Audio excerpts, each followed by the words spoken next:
Hello and welcome to this video. This video is going to be called My Desert Island Discs. Now anybody who lives here in the UK will know exactly what Desert Island Discs is, but for those of you who live elsewhere and may not know, Desert Island Discs is a radio program that was first broadcast in 1942. It was created by Roy Plumley, who was also its presenter for many years until his death. And the premise behind this radio program is you've been cast away on a desert island and you can choose 10 of your favourite records. In my case, favourite albums. It's normally single records, but in this case I'm going to be greedy and have whole albums. You then have to choose your favourite out of all those, and also you can choose what book you would have. And I'm going to do all those things on this program. Of course, Desert Island Discs is the longest running radio program of all time, and it was recently voted the greatest radio program of all time. I grew up listening to it every Sunday morning, and it was an introduction for me to all sorts of music. So the actual radio program itself had a large part in creating my tastes. One of the features of this program is when you discuss the album, rather than talking about how it was made like I would normally do on this channel, and you have to talk about your own personal experience that goes with this album. Now most of these albums I've talked to at length elsewhere, so that's precisely what I'm going to do. I'm going to talk about how I came to get the album, when I got it, what it means to me, and some memories attached to it. So shall we kick off? At number 10 I have chosen Wired by Jeff Beck. This album I did buy very early on in my listening career. It wasn't the first fusion album I ever bought, but it was one of the very first albums that I heard that was a fusion album. The first album I heard was actually one of my dad's, and it's on the list, it's coming up now. So this could be a contender for the first fusion album I actually bought with my own pocket money. When I bought this album, at that point, I was listening to a lot of what we now call classic rock bands. Back then we called them heavy rock bands. Led Zeppelin, Deep Purple, Whitesnake, Rainbow. And I was getting into various guitarists like Jimi Hendrix. And of course this guy's name crops up, Jeff Beck. So I wandered down to the shop and bought this Jeff Beck album, not really realising that it was a jazz fusion album. It introduced me to two of my favourite musicians, Jan Hammer and Aronoff Michael Walden. Okay, I really was going to put on this list because it is one of my ultimate favourite albums, Oh Yeah, by Jan Hammer, but instead I decided to put this one on because of the personal feelings I have for this album. This is where I really started to discover fusion and go down the line. This and another album is going to come on the list. They were the ones that gave me the clues, and I started to pursue what was going on here. Of course, one of the things we must mention is Jeff Beck's incredible guitar playing, and I think of the sort of classic British 60s guitarists, which would be Eric Clapton, Pete Townsend, Jimmy Page, even Hendrix. I think Jeff Beck is the most creative of all those, and obviously he's carried on as a pioneer at the forefront of guitar playing, and he's been breaking down boundaries right up until recent times. I still have students come to me playing me Beck solos off his new albums that they're astonished by. His style's changed all the way through, but he's been able to maintain this Jeff Beck sound. So, you know, so this album means a lot to me. Okay, so that's what I've got at number 10. What have I got at number 9? Well, what I'm about to show you is the first album I ever had. I can't say I bought it, I had it for Christmas. I really discovered music around 1979, 1980. All the way through 1980 I was buying singles, so the first records I ever bought was singles. This was one of the first albums, I'm pretty sure, because I can't quite remember, but I'm pretty sure this is the first album I ever had. At that time I'd also started playing the drums, and so you go to whatever album you've got and you start learning those drum parts. And so I have to thank this album because the drumming on this was astonishing, and it was I didn't know that the drumming on this was so weird. I just thought it was drumming, so I learnt the parts on this. And these drum parts on this album are astonishing. I really think the Police are one of the greatest bands of all time. This is the first album I ever had by them. This has a magical sound to me that the other Police albums haven't got. I'm not saying this is the greatest Police album, but for me personally, this is the one that I studied over and over again when I only owned 3 albums. You know, this would go on over and over again.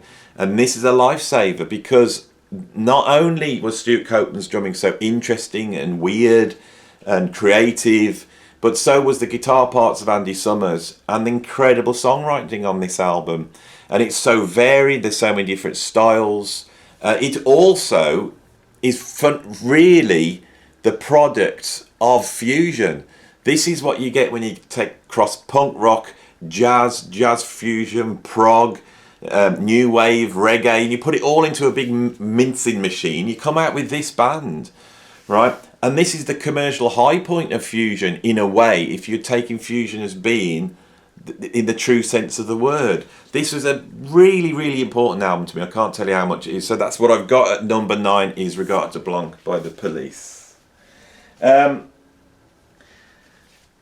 number 8, I have Fragile by Yes. Yes was the first progressive rock band I discovered, although we could argue Rush, but for me Rush was like a heavy rock band. This was the first band I ever liked that didn't have distorted guitars and heavy riffs on. The album that did it for me was the Yes album, and I nearly pulled that one out. But once I bought the Yes album, I started to buy albums, and I think this was the second one I got, and this was the one that was astonishing. It still outdoes all the rest, even Close to the Edge, which I would objectively say is the greatest Yes album, but for me, this is the one that's astonishing. And Roundabout and South Side of the Sky and in the Heart of the Sunrise, those 3 mini epics are incredible. There's also a multitude of weird stuff on this, and I think this is why this album doesn't get held in such high regard as Close to the Edge, which is so homogenous.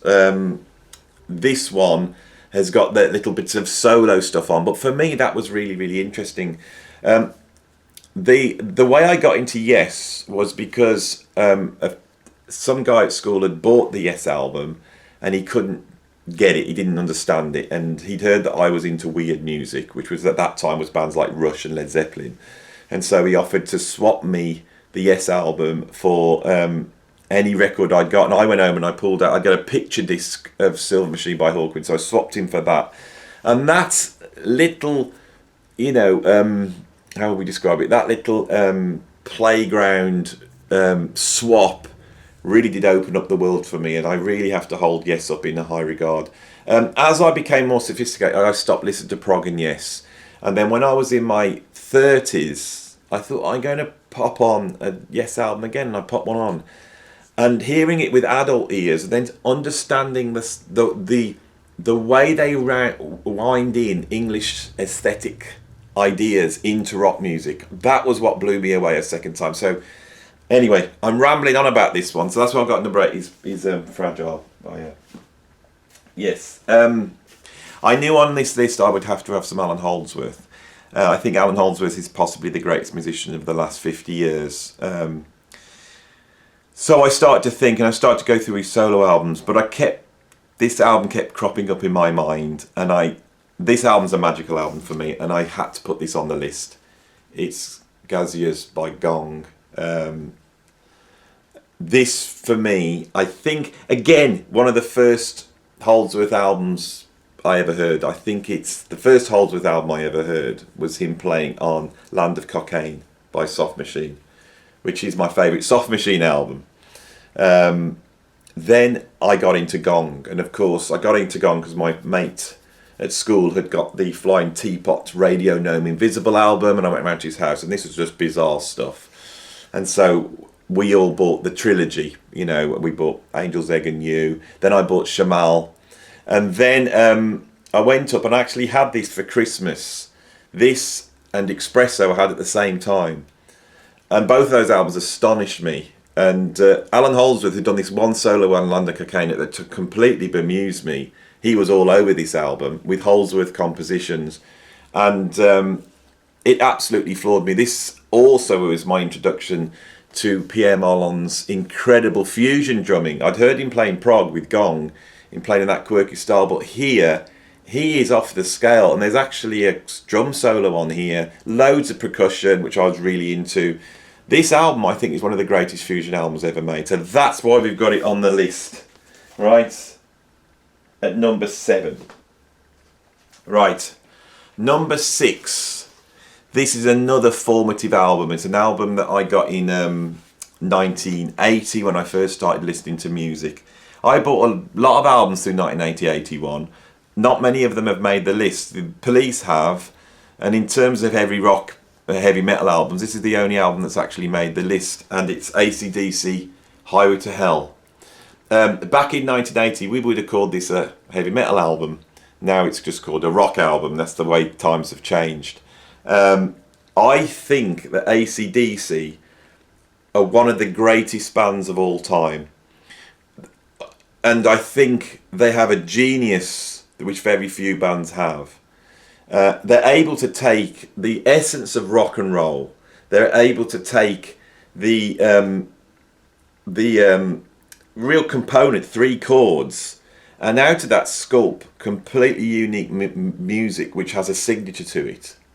You know, I only have to go and you know what I'm talking about, right? At the time, this album was liked at school, when I was at school, by the sort of rougher kids. It wasn't a sophisticated music. And quite early on, I remember they broadcast a concert by AC/DC on the TV, but a friend of mine at school, the year before, which was around about 1980, he had gone to see AC/DC live. And he was tell us about Angus getting taken around on the roadie's back, you know, with just his shorts on. And this really drew me into the sort of myth of AC/DC as well. In 1980, I think it was 1980, yeah, when Back in Black came out, we were ready for that album, but I got into this just before, you know, and so this was the album that did it for me. And when I go back to it, this album seems astonishing to me. And it's down to their arrangements. Their arrangements are so simple, but also proggy. They don't just do verse, chorus, middle eight, verse, chorus. If you listen to it, the actual arrangements, the detail in there is absolutely incredible. So that's what I've got at which one was it? Number 7 was it? I think it was. No, I think that was number 6. Right, so this one is number 5. Yeah. Now this is the first fusion album I ever heard. And I heard this album from day one when I first got into music, because it was my dad's album, and it's Crosswinds by Billy Cobham. I had to have some Billy on the list. It has to be this album. This album, at the start, confused me, because I was listening to Thin Lizzy and Led Zeppelin and AC/DC, and I was trying to learn the drums, and the Police, all these bands. I was trying to learn drums off this, and some of it was tricky, some of it didn't seem so tricky. But my gods were the rock drummers. And then my dad had this album, and I would go and put this on and listen to the drumming on this, and it would absolutely dumbfound me. So right from day one, as soon as I started listening to music seriously, I was aware that there was something else in music that was higher. That's what it seemed like to me, and Billy Cobham represented that on drums. But also, a few years later, when I've got into Alan Holdsworth, I can remember reading an interview. This is around about 1985. I read an interview with Alan Holdsworth, and he stated that 2 of his favourite musicians was Michael Brecker and Keith Jarrett. And I was like, oh, Michael Brecker's on this album. So I went back, and rather than listening to the drums and trying to fathom what was going on there, I listened to Brecker's solos.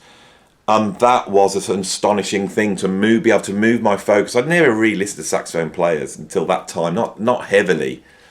And I went and listened to Brecker, and that opened me up to a different way of thinking. So this album's really done me a lot of good. I think all the albums on here aren't just albums I like, they're albums that have made me who I am, if that makes sense. Right, so let's get going. I've got to go a bit faster. Right, who have we got at number, what would it be?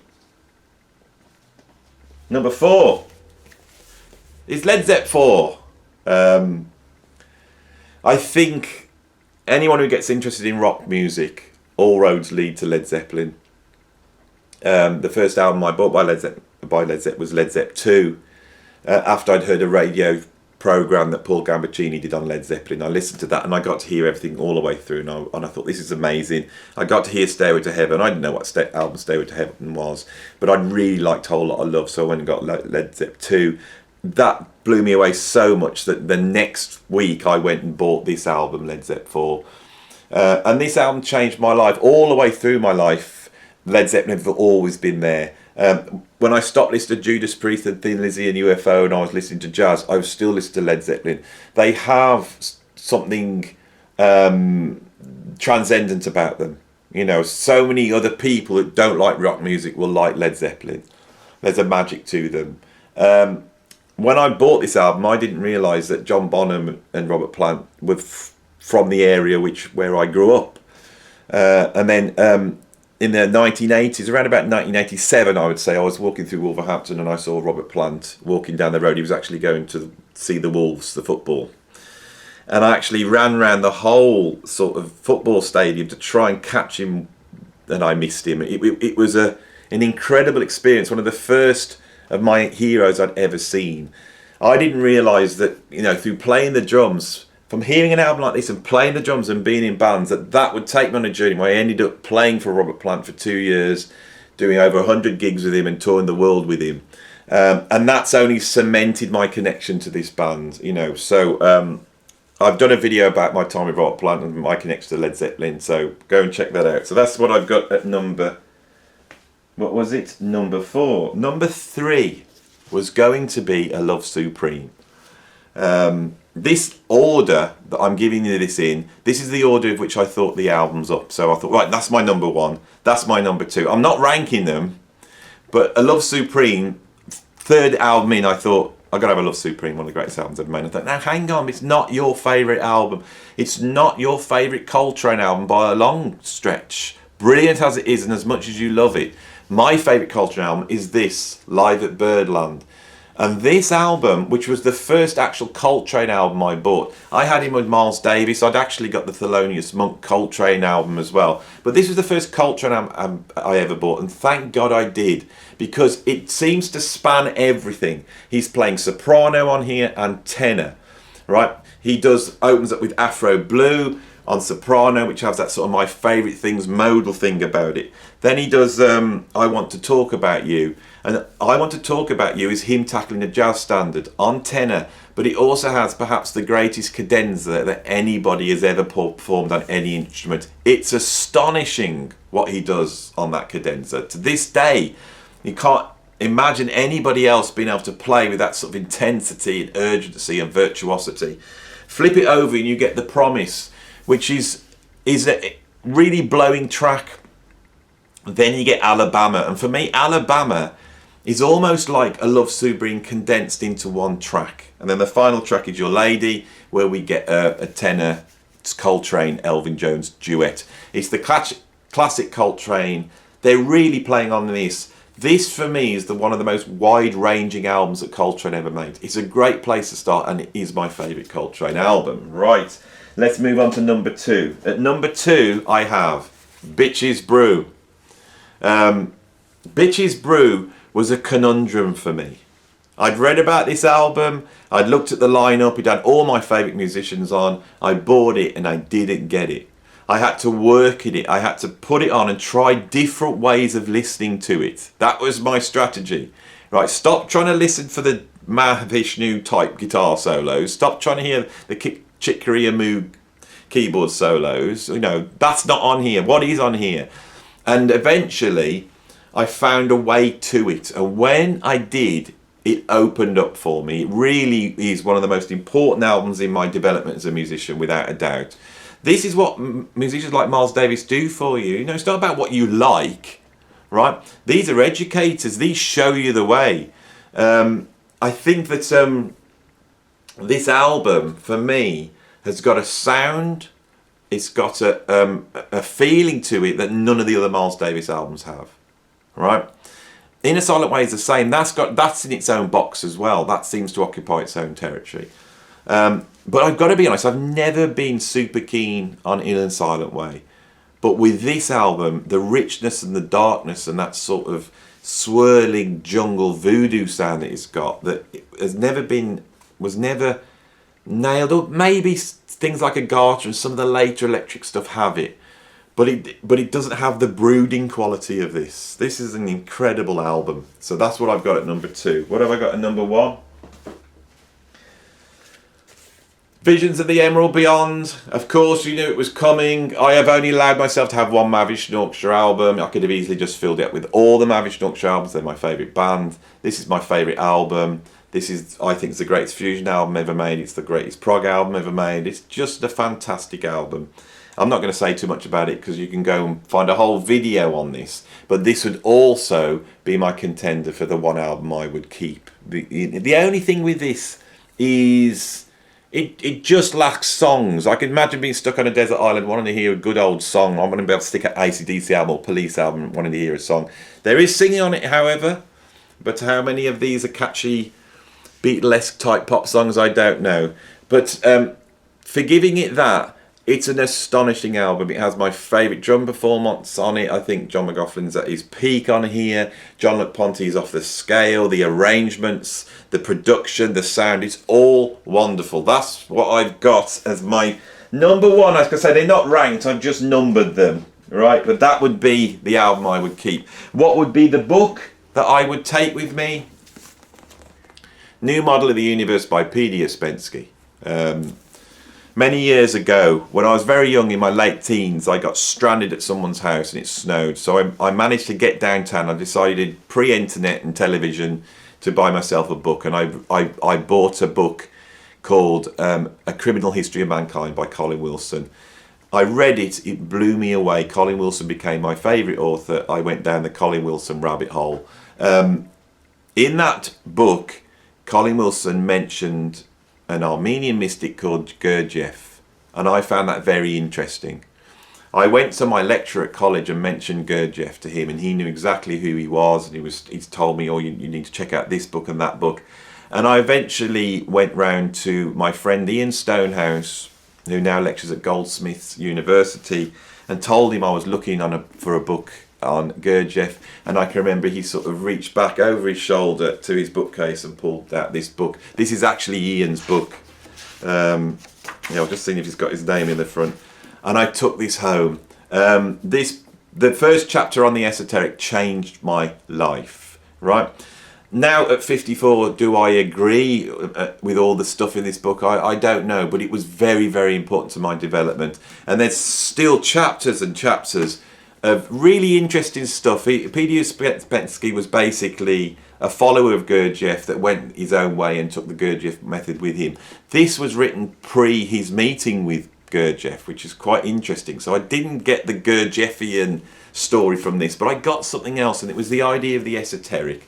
I've talked a little bit about this on a video I did about King Crimson. Anyway, if you want to check that video out, I hope you like this. This is my Desert Island discs. If you like and all that sort of stuff, I'm going to get out of here. I'm done. I'll see you on the next video.